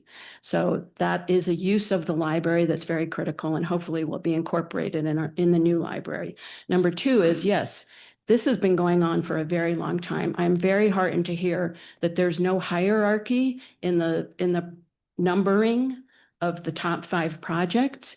I think that it would be a great benefit to the public to have that memorialized. I assume it's memorialized in the minutes here, that the intention is not to promote a hierarchy or prioritize matters, and make sure that that's understood when going to Santa Fe. My personal opinion as to airport versus library is there is no airport versus library. I am a huge supporter of the airport, a huge supporter of the trade port. I think those are 2 more recent developments that are really going to drive economic development here, and we need to maintain that. I am not familiar with all the details, but it's my understanding that it can't even be conceived as airport or library, meaning which one gets the higher spot, because the economic role of the airport is not impaired by perhaps putting the airport behind the library. It is mostly commercial purposes, as I understand it. We need FedEx, we need UPS, we need the Customs and Border Protection TSA people that Alicia was talking about. But it seems to me that what is necessary for the airport is to enhance its role, primarily a commercial role, and that it's not going to be detracted from or detract from the library if the library is given a number higher than that. And if it truly is not a hierarchical structure, then I think the longevity of the process for the library, the 2 years of community input, which really needs to be respected. It was such an amazing effort. And we paid $60,000 for this plan. This is a real plan. So I want to highlight those features as if, in spite of whether or not this process is appropriate, given the lack of public notice, I think that should tip in favor of giving a higher number to the library. I also want to emphasize that not only is the longevity of the focus on preparing for this important, but between 2024 and 2025, the library had over 125,000 visitors. And that's a huge number. Pre-pandemic, there were 220,000 annually. So there is huge use of this airport. A Freudian slip. I hope there's huge use of the airport. But that needs to be respected too. And the other hugely important fact, essential to me, is that our schools in the Gallup-McKinley County School District, there are over 12,000 students who do not have libraries, and there are no librarians. And I am not aware of any particular school in Gallup that has a library. There may be one, the one that I would guess, which shall remain unnamed. There are schools that have library. Red Rock School has a library and a library. Just Okay. FYI. So there are 2 of them? I think there's more than that. It doesn't. Oh, it doesn't? It's a surprising data point. And one school that I would have expected to be on the list of having a library has to have the library come and do a pop-up. They do a library on location, and Tammy can speak to that better. But they don't even have a library, and they have huge resources that they can apply. So I think that's important. And if you just indulge me for a minute, I really do believe that the library and the library as designed could be a significant economic driver here. It's a beautiful design. You all have seen it. The capital campaign is going to hopefully achieve significant private donation and thereby not cost the city money. And it's a huge number at $44 million in the end, but we're looking at 25 million raised privately. So, and the capital campaign cannot succeed. Did you just say 2 minutes? Okay, I'll end. It's Okay. getting repetitive. Everybody said the same thing, you know. so, Sorry. Yeah. I far be it from me to think what I have to say is unique. But you can go, I mean. So what I'm going to wrap up with, we have been stymied in the capital campaign because we don't have the full sign-on we need. And we need to, even if we can't yet get a site, we need the city's commitment. And if we can get a spot on the priorities that's higher, we can go out and start raising that money. Right now, we're totally stymied. Thank you, Christine. Oh,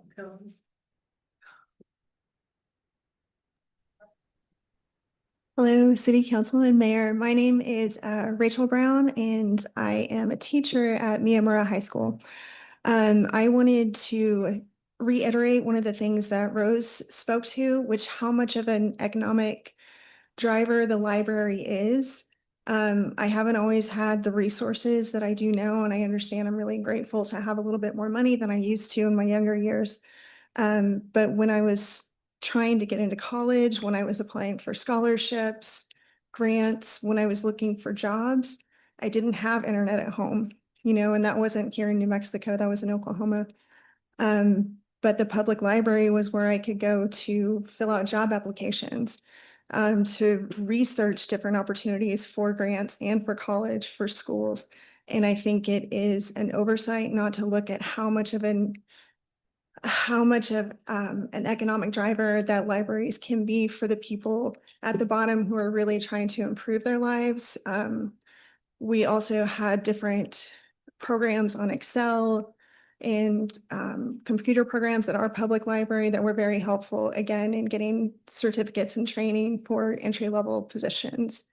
And so I encourage you guys to look at the library as something that is needed, not just for books and for children's programs, and all of those are really, really important, but that a lot of people look to have the resources to better their lives that they don't have at home. And thank you. Yeah, thank you. So, we have libraries. And the library works really well. I've been going to that library since I was 5 years old, This is a new library that's going to replace that library. But just in case people, the schools and everybody wants to know, we have a fine library. And if schools want to shut theirs down, they're always welcome to come to our library. Octavia Flynn. They do. Yeah. Anyway.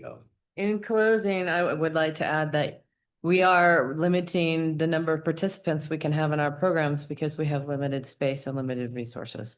So that does impact the community. Also, in our design concept, we have included the finishings and the furnishings. So this is not something that was overlooked. And last but not least, Navajo Times is a daily newspaper that you can publish your notices in here easily. So thank you so very much for listening to everyone and for everyone that came to support the library. The comment. I really appreciate all the comments. Also, I wasn't trying to say I didn't serve the library, but I do know many schools that do have a library. So I just want to make sure we have clear understanding. I didn't visit every school, but I think it's so torn, right? Because I think the council, I can't speak for everyone, but I think we support all these things. There's so many needs in the community. But I will say that, I do resonate with the comments of like, this has been ongoing to have the library as a top priority. And I get it, because it's not that all these are other priorities, but if there's no hierarchy with the number system, then what does it matter? Then why can't we move the library to the third? If there's no hierarchy anyway, and it doesn't matter. I think the airport terminal is extremely important, but it does come from very specific funding sources. So to me, I think that the airport, we're going to go after those funding sources anyway. And so if it's not competing with the library, what does it matter if we move the library up to number 3? Because the library needs more, it needs more awareness. And I think they're right. Like, I know Linda and I both have advocated for the library and for the animal shelter, but it's not enough right now. And for years and years, we keep saying the library is a priority, but it's never moved into, it's barely just moved into the top 5. So I think it's just, I'm glad it's in the top 5, but you're right, like, when we go, we have to really focus. And I haven't been in too many meetings with the governor, with our group, where we've said, these are our top priorities, and the library was like, this is really a big item. So I think if we gotta put our money where our mouth is, and if we really value, we either say, look, we no longer think the library is important, we no longer think this is important to our community, we say that out loud. Or we keep saying it's important and then we actually make it important and put it in the top 3. I think those are, and it's not to disagree that these other things aren't important, but again, we just got done saying it's not a hierarchy, they're all equally important. If they're all equally important, and we already know funding's coming from other places, then we need more visibility for the library. That's the reality. And putting it in the top 3 gives it more visibility and awareness. So let's put it in the top 3. It doesn't mean we're automatically going to get the money for it, but it at least brings visibility and more awareness. And it makes the people we're going to as funders take us seriously, that we're taking the library seriously. By never putting it up above, we're not taking it seriously. You know, the first 2, as you mentioned, the first 2, number 1 and number 2, they come from the Water Trust Board, is that correct? Yes, Water Trust Board or So EPA. they're not competing against 1 or 2. The airport, that's coming from the feds, right? Or the state DOT, yes. State DOT, okay. Does any money from the library go to state DOT? You'd have to I ask. don't think so. Tammy about that, 'cause that- Hey, the point I'm trying to make is, if you're in the top 5, and I get what you're saying. I come from business, man. It's like, everything's a priority. Everything's a priority. Want to be number 1 on the list, well, we put you number 1 on the list. But I don't know what that does until we get the money to build the place. You know, that's what we're all trying for. Where are we with the money for the library? Anybody have an idea? I think there's, if I'm correct, there's 2. I can't hear you. So there are 2 appropriations for conceptual designs and for construction. So- We know that we don't pay very much for construction, so it's more dealing with maybe site acquisition or further design. So there's 2. correct? So originally, the city covered the concept design twice. Once with one architect, and that was looking at other sites, and then the most recent one, which was the $60,000 city funded, which is the conceptual design. I ask that you all please remember, it's a concept, even the numbers here. So realistically, even if we're asking for money, we do not have an actual design ready for construction for the library. So if we're looking at, if we're trying to get the library funded, we don't have an actual construction ready design. We have a concept. We don't have a construction ready plan. We need $1.5 million for the construction docs, and we have been asking for that for the last 5 years. So. And then as far as the capital, I know Tammy and everyone, it was approved by council. Now, what's going on with the capital campaign, Tammy can answer to that, because that was just something I also wanted to include, that funding as far as in our CIP, what has been funded to date, but I wasn't able to get those numbers. Tammy, can I just clarify? You asked what funding there is. My understanding is there's $100,000 and 150, correct? Or is there only one? Yes, we also currently have a $100,000 grant that was given to you all from Representative Wanda Johnson. And then I believe Tammy said that there's a second one, although we have not received that grant agreement yet. We've only have answered the questionnaire. So realistically, if we receive or the second grant and it's for the same amount, 100,000, then we have $200,000 for the library. And that $200,000 is conceptual design funding, site acquisition funding, because Wanda Johnson is a huge supporter of this library and she will continue to support it. But she wants to make it so that we can get a site, because this has been the biggest holdup. This is the second time we've lost a site for the same building. So once we have a site in place, we can move forward with everything that was approved by the council. So tell me, do we have a site? No, we do not Is there yet. Potential, Possibly. We're working on that. Hopefully within, will this hold us back because we don't have a site? That's the most important part, because I think they're not gonna look at us seriously because we don't have a site. yeah, we need to find a site. That's very important. So Tammy, one of the things I've been working with Tammy and looking for a site. There are a couple of places to have the library built. And the main reason why the position of number 4, which is not that bit different from 3, is the airport has a site, has a building, has a design, and it's ready to go. The regional library, hopefully after this year, we will have the site, soils testing done, preliminary engineering and architecture done on this new site. And we can move it. And then once that's done, we'll have the confidence to move it up higher on the priority list. But I think number 4 is a good position for it right now. Get these things done, these pre-construction activities and items.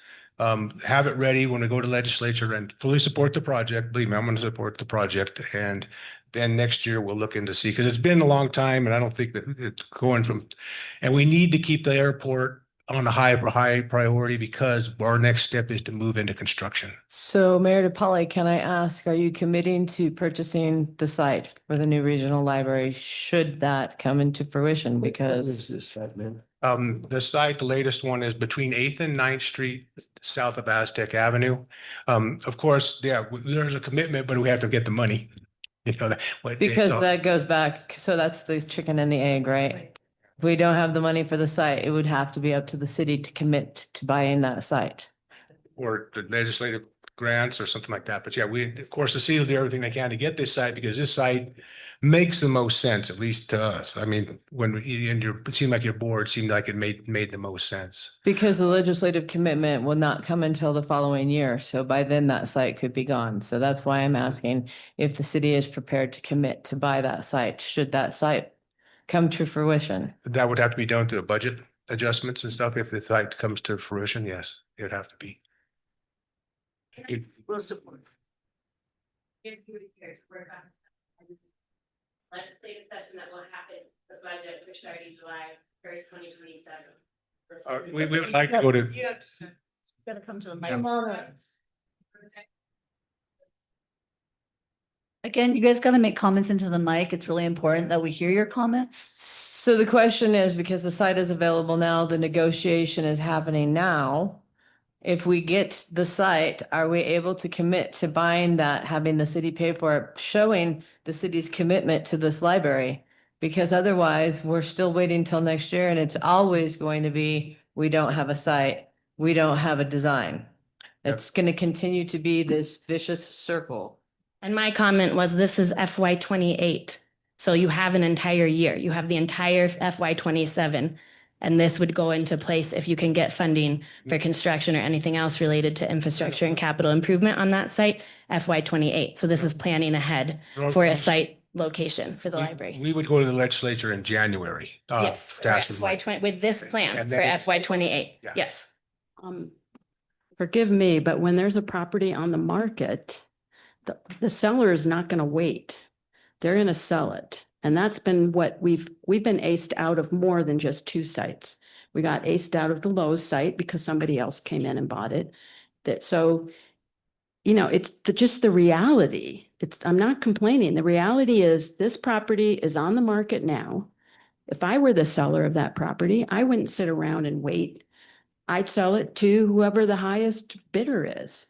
And understanding that this owner of this potential property is also very philanthropically minded.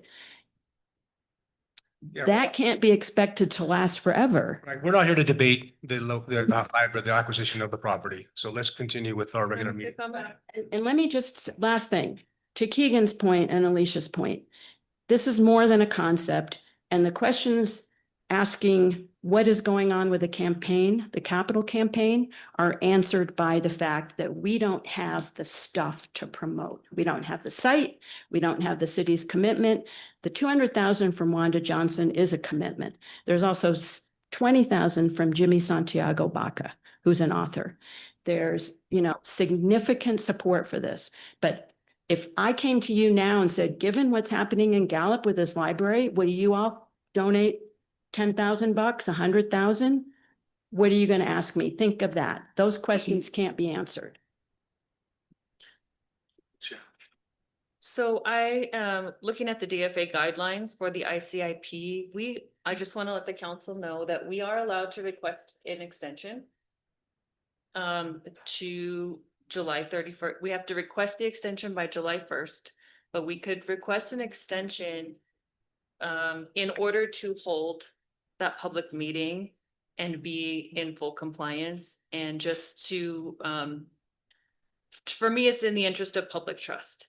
And that even if we hear the same comments again in that public meeting, we can say that we held it and we did the proper notice and we listened to the public's comments. As I'm guessing that what we're going to hear is a lot more of what we're hearing today. I think there's going to be more cases of public interest in moving the library into number 3, and possibly even the animal shelter, which we haven't discussed much today, but I don't even know where we are at, if we have a design for that, like we do for the airport.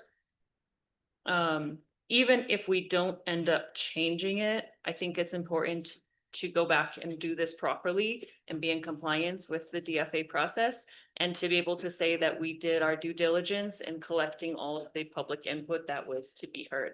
And I mean, for my part, I just wasn't on top of this. Didn't see it coming. I know I could say I'm new, but I do want to hold a community meeting and would love to do that and to bring this to my district and to talk with people. If there is interest in that, I think it's important to do. I'm just putting that out there as an option, that our hands, because I feel the same way as Councilor Piano. It doesn't feel like we have much of an option when things are down to the wire. So I want to put that option out there as well.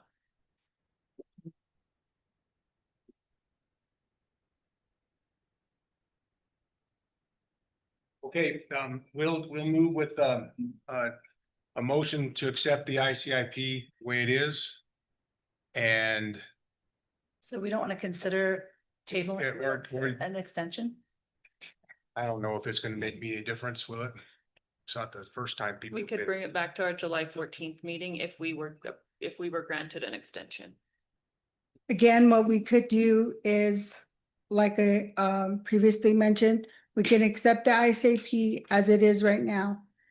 I will reach out to DFA, asking them, because I know we are given a time frame of reprioritizing. What I'm getting and my understanding from the conversations that are happening is that it's a discussion so far of reprioritizing these projects. If I'm misunderstanding, please correct me, but the way I'm understanding it is reprioritizing the library from 4 to 3. So, I mean, if you want to have a further discussion, let me get with my contact at DFA, letting her know that we're going to submit the ICIP as it is, but currently, and then we will, before it's published and the state, they publish it on their website, let us have a continued public input as far as the reprioritization. And again, the reprioritization, that's based on public recommendations, but ultimately you all are the ones who are going to decide whether it moves or not.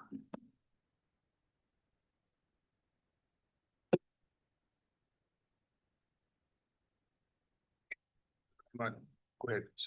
No, I'm not too sure the logistics of that, how that works. If you submit it and then you go back and have another meeting, I don't know if that's the proper way to handle it. Seems like we,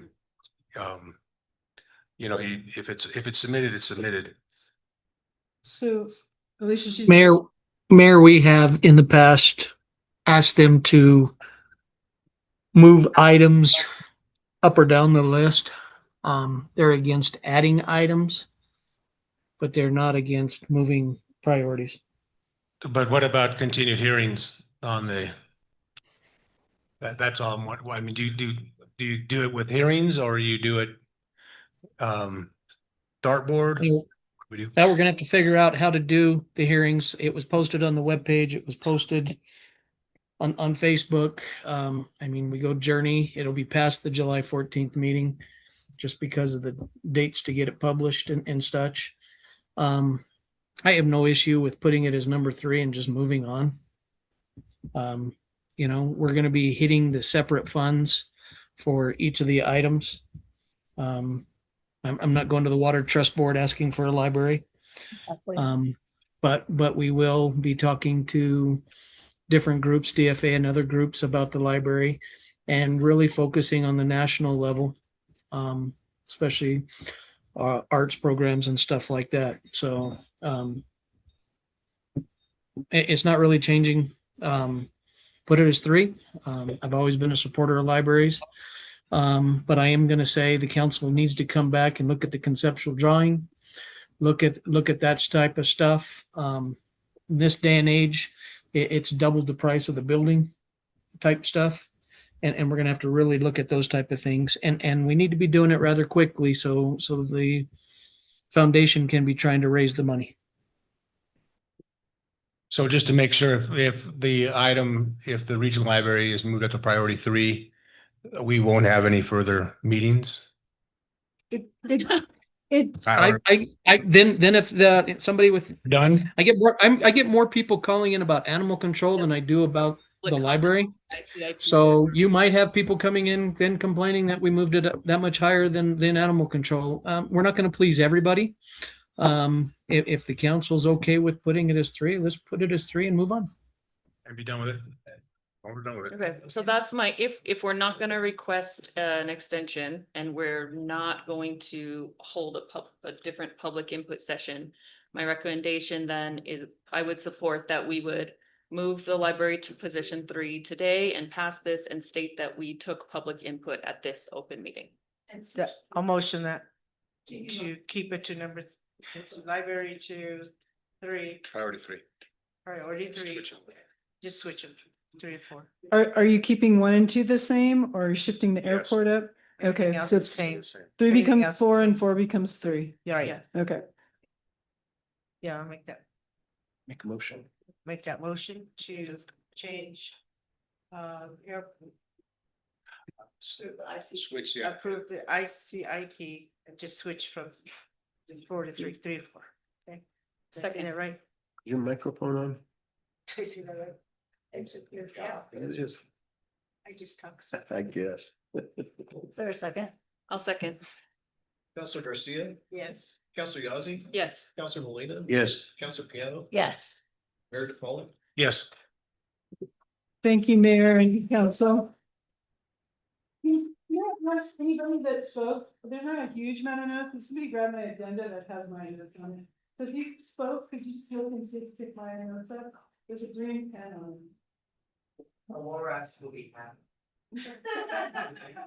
Okay, our next item is discussion item number 5, and it is the funding for the request of use of $55,439 from the general fund to cover the outstanding invoices for the 2nd and 3rd Street pedestrian crossing safety project. And this is the Burlington Northern Railway crossing that it's about. So anyway, with that, our speaker is Alicia. She's busy today.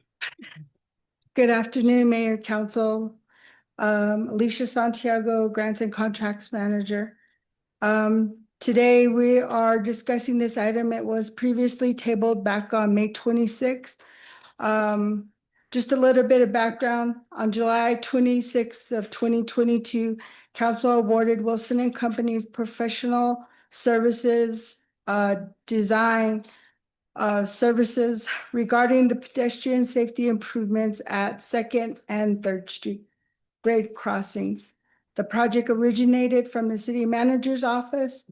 After an initial solicitation for bids yielded no results, the city manager collaborated with NMDOT Rail Division to engage Wilson and Company, given their expertise in rail projects. The city worked with NMDOT Rail Division staff from the project's inception to secure funding. However, the retirement of the key Rail Division contact communication was disrupted. About a week and a half ago, I was in correspondence with Robert Fine, who is the bureau chief for the Rail Division, and submitted our final reimbursement request for these previous projects on Second and Third. That grant agreement had reverted back on September 30th of 2025. He had stated that the Rail Division is currently working on new grant agreements, and he's aware that the design for this project is still ongoing. Therefore, he stated that we would receive new grant agreements. Unfortunately, because of the billing that we did receive, that was not covered and will not be covered under the grant that had already previously reverted. Mr. Fine suggested at that time that we reach out to Wilson and Company and ask them to pause the design for right now until we get new grant agreements. I did speak with our city manager, Frank Petty, and he approved this request. And we made that request to Wilson, and they are willing to pause the project until we receive new funding agreements for the remainder of the design. Therefore, we are not requesting to close out these projects just yet. We're waiting on the final reimbursement. And then a discussion will happen in regards to how we're going to close out the two grant agreements that we currently have. What we are asking today is council to approve $55,440 from the general fund. And that would be a budget adjustment with a breakdown of $30,738 for the Second Street invoices. And that would be in professional services, and $24,702 for the Third Street project, and that would be for professional services. Therefore, staff is recommending a budget adjustment of general funds to pay the outstanding invoices to Wilson and Company. And I'll stand for any questions. Mayor, I have a question. Yeah. I think this is pretty self-explanatory, but just a clarification. So the money that we're paying them, I think we should pay our invoices. They finished the work for it, correct? That is work they have completed to date. Now the design for that pedestrian safety, it's not completed just yet. There were some issues that we ran into, and that was the reason for the delay. What ended up happening was because it had to be such a large consensus group. It was not only the city, it was DOT, it was BNSF. So there were a lot of people who were involved as far as in this design piece that it ended up, we had to have everybody's input, and so that was the reason for the delay. And we were hoping to be done by September 30th, but that didn't hold. Okay, so yes, I understand all of that. So now we're paying them the money that we owe them, and then it's on pause, and then we'll owe them more money when the new contract begins to finish the project essentially. But when will that be? According to, I didn't get a firm date from Mr. Fine. He did say that they were working on new grant agreements. I imagine most agreements that we get from the state of New Mexico, they normally come out after July. So if anything, we'd receive our new grant agreements come August or September. But it will still be with Wilson and Company. Yes, we'll finish out with Wilson and Company. Okay, great, thanks. Just to make sure, or what, did you have to say something? I got a couple of questions. We do have a contract with Wilson and Company, correct? Yes, we do. What's the amount of the contract? I believe it was a total of 115,000, but that was broken apart between Second and Third Street. Okay, so we're giving them about half. We paid them More or about less, half, about yes, more. Have they completed half of the Well, contract? the design at the last invoice that they have, I believe it's both of them are a little over 70%. Okay, now my other question is this, how old is the invoice? We have invoices that are dated back to October, They're right here. and then the most recent one is May. This past October, Yes. okay, all right. And do we not pay as a percentage of the job that's done, or is it paid at the end of the contract? We pay for a design, we pay as we get the invoices. As they So come why in. have these invoices not been paid? Because the way our Navaline system is set up is that after September 30th, we couldn't pay. And there was no way, as far as anything after September 30th, we weren't gonna get reimbursed. Whoever's out there listening, I just got a bad stomach ache listening to this. Why are we not paying our bills? And I raised my voice accordingly. These contractors, that's one of the reasons they don't want to come do work in Gallup. We don't have a big choice on contractors anymore. We haven't been paying them. We're gonna lose every one of them. Who's gonna do this work? I don't know who's responsible. I'll talk to Frank about it, but we need to start paying our bills. Right. Thank you.